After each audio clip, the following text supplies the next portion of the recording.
The reward for humility and fear of the Lord is riches and honor and life. Proverbs 22:4.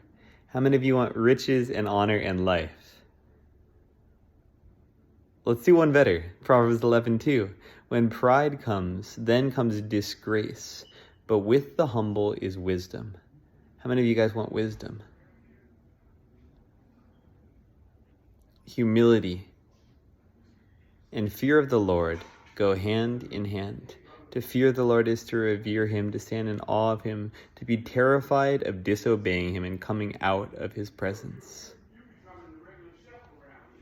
Colossians 3:12 says, "Put on then, as God's chosen ones, holy and beloved, compassionate hearts, kindness, humility, meekness, and patience." This verse is so precious. How do we be humble? What does it look like to be humble? How does one walk in humility? It is an absolute surrender of self unto God's purpose. We are putting on then as God's chosen ones. We were chosen by God, selected, right? We were called, and then we answered the call and we became chosen. God says, the plan that I had for you, you get to fulfill it. Holy and beloved.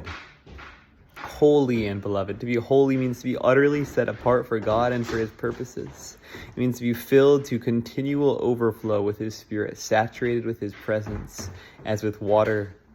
Hallelujah.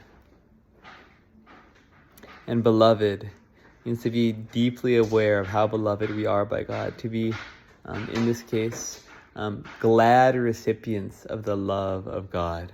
Compassionate means to have a love for others such that our hearts, our bowels are moved for the sake of another person.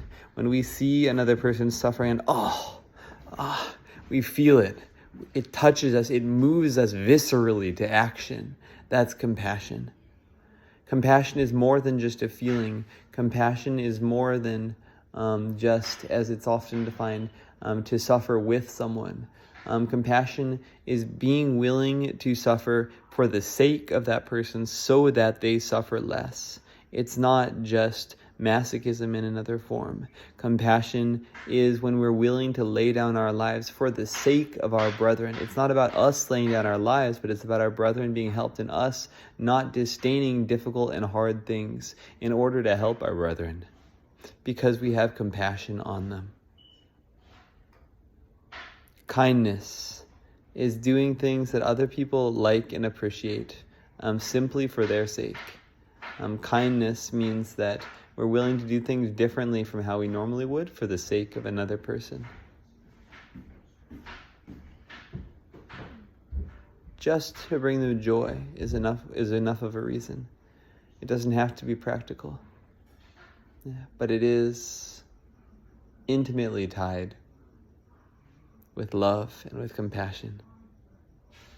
Humility. Complete self-surrender to God. Not thinking of oneself. And certainly not thinking of oneself more highly than we ought. But truly, it's not thinking of oneself at all, whether high or low, bad or good, successful or unsuccessful.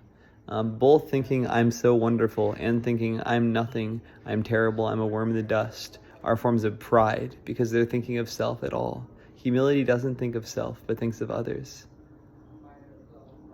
It seeks God, and it does the love of God.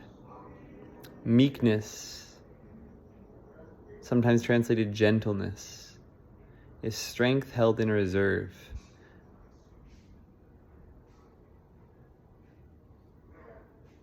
We don't need to flaunt what we have.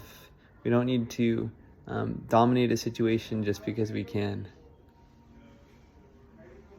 Meekness doesn't push itself, doesn't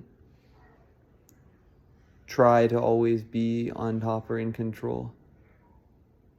Meekness does things in a way that is gentle, that is light, that is a gentle whisper in many cases.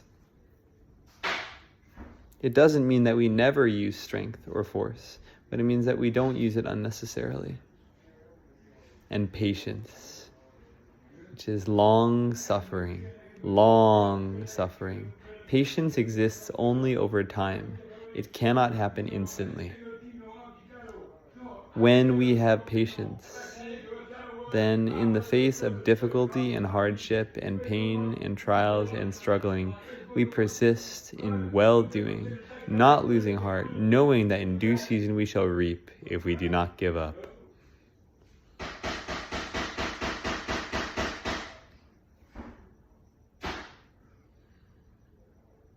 Whatever we do, let us do it for the name of the Lord, in humility unto others,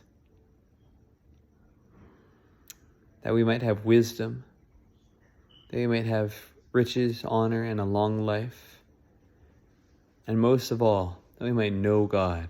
For God draws near to the humble, but the haughty, the proud, he knows from afar. Humility.